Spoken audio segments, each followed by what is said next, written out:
In the golden age of globalization, the world was a marketplace without borders. Goods, ideas, and capital flowed freely, and the promise of prosperity seemed within reach for all. Global institutions like the World Trade Organization stood tall as the guardians of free trade. For decades, this vision reigned supreme.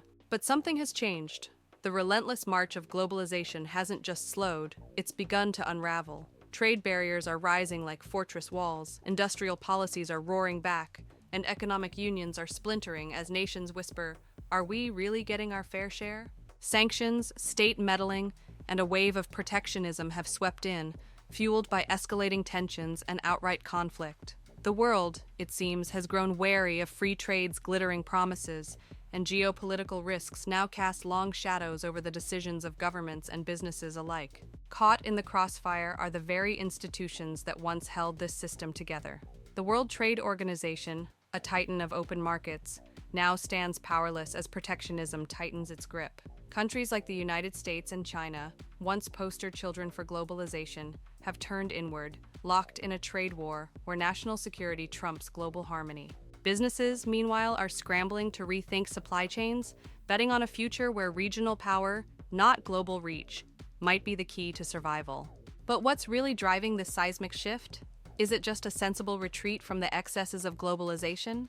Or is there something darker at play? A collapse of diplomatic trust, a refusal to cooperate, and perhaps the slow erosion of the global order itself? Let's try to understand.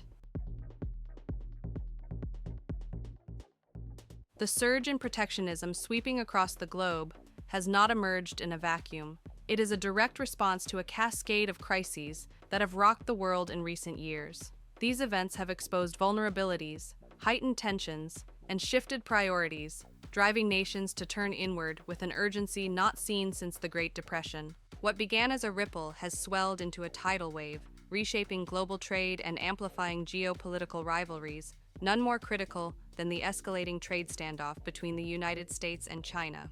The pandemic was the first domino to fall, laying bare the fragility of global supply chains. As countries raced to secure masks, ventilators, and vaccines, trust in international cooperation eroded.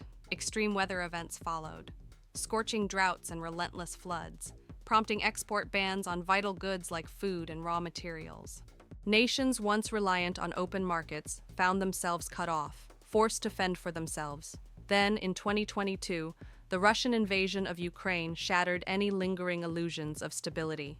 The conflict not only necessitated new trade barriers, but also fractured global unity. Amid this chaos, the cost of living crisis emerged as the final straw, with soaring prices fueling public demand to bolster domestic industries and slash dependence on foreign powers. Together, these pressures have resurrected protectionism, thrusting it back into the spotlight with a force that echoes the anti-trade fervor of nearly a century ago. Nowhere is this shift more evident, or more consequential, than in the rivalry between the United States and China, the world's two economic titans.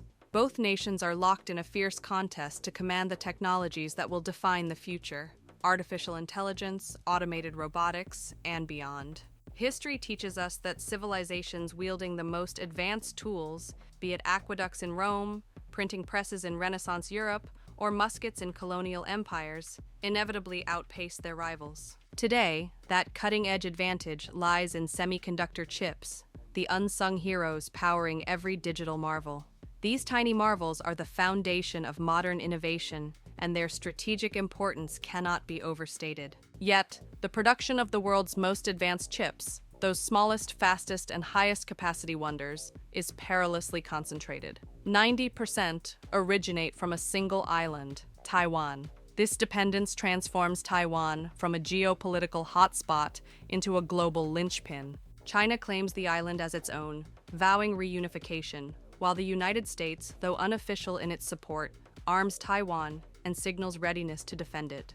Imagine a Chinese invasion of Taiwan, a scenario no longer confined to war games. The semiconductor plant in Taichung, a mere 7-minute drive from a Taiwanese Air Force base where troops drill tirelessly to counter such a threat, could be crippled overnight. The fallout would be catastrophic. Production of everything from smartphones to fighter jets would stall, plunging the global economy into chaos and stunting technological progress. This is not hyperbole. The risk is tangible. urgent, and unresolved. President Xi Jinping has tied his legacy to reunification, his rhetoric sharpened by the specter of modern warfare rekindled in Europe and the Middle East. Regardless of intent, the U.S. has seized this uncertainty to justify bold action. In 2022, President Biden signed the CHIPS Act, funneling $280 billion into subsidies and tax breaks to bring semiconductor research and production home. But China isn't backing down. China's business landscape is a fortress of protectionism, favoring local giants across tech sectors, not just semiconductors. The CCP heavily subsidizes industries like electric vehicles, solar panels, and shipbuilding, slashing prices to dominate global markets and flex industrial muscle. Foreign inventors face a grim reality. They're 50% less likely to snag strategic patents than locals. Access to China's market often demands joint ventures with Chinese firms, while foreign equity is routinely blocked. Beyond economics, a 2018 U.S. investigation accused China of state-backed cyber theft, hacking U.S. companies to pilfer trade secrets and confidential data. China denies it, countering claims of U.S. surveillance. This is enough to show how trust between these powers is shattered. The U.S. has matched China's abrasiveness with its own arsenal. Tariffs on Chinese electric vehicles recently spiked to 100%, while the Biden administration banned exports of advanced chips and chip-making tools to select Chinese firms. Now, Trump is putting 20% tariffs on all Chinese imports. China hits back, halting exports of rare earth metals like gallium, germanium, and antimony. These elements are vital for semiconductors, fiber optics, and solar panels, and China's grip on their extraction gives it leverage.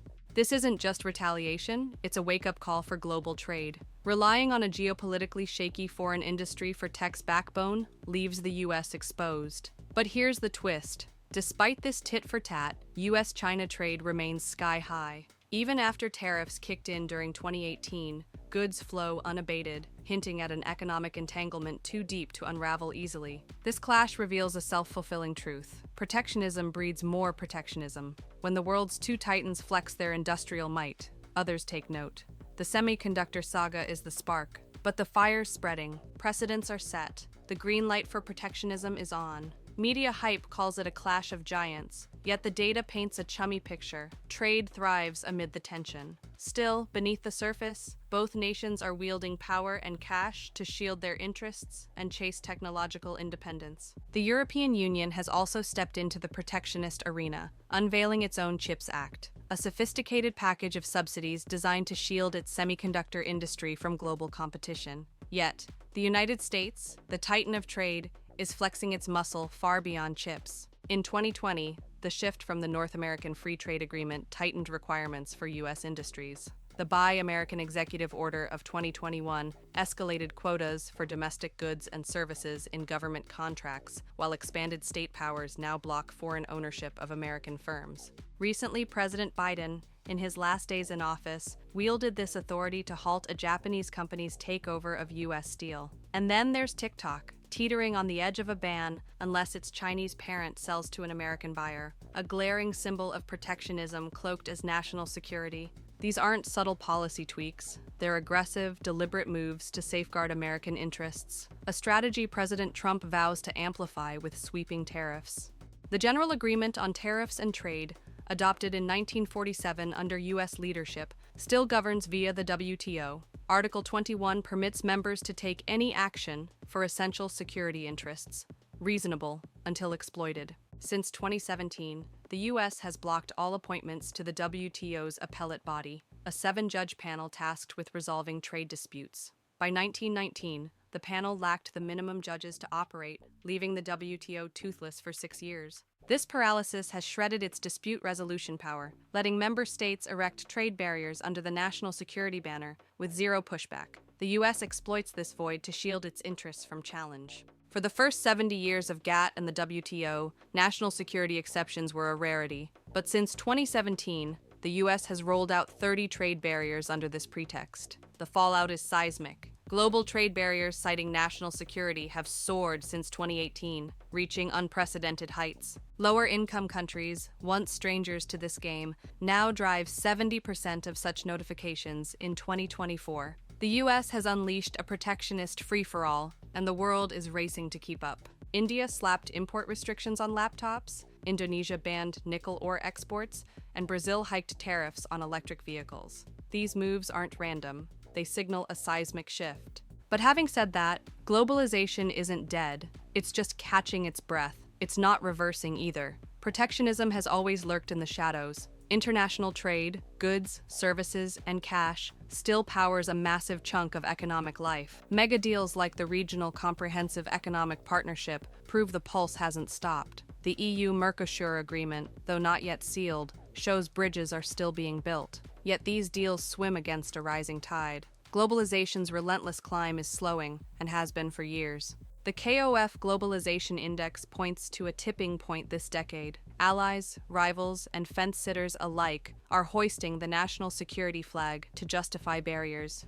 True or not, it's a convenient shield. One nation's defense sparks another's offense, fueling a vicious cycle. The United States, once the torchbearer of open markets, now leads the retreat. It's abandoning global institutions, torching multilateral agreements, and gutting the World Trade Organization. Trust between nations is fraying like a worn-out rope. Where trust never took root, nationalist fervor swaps patience for aggression.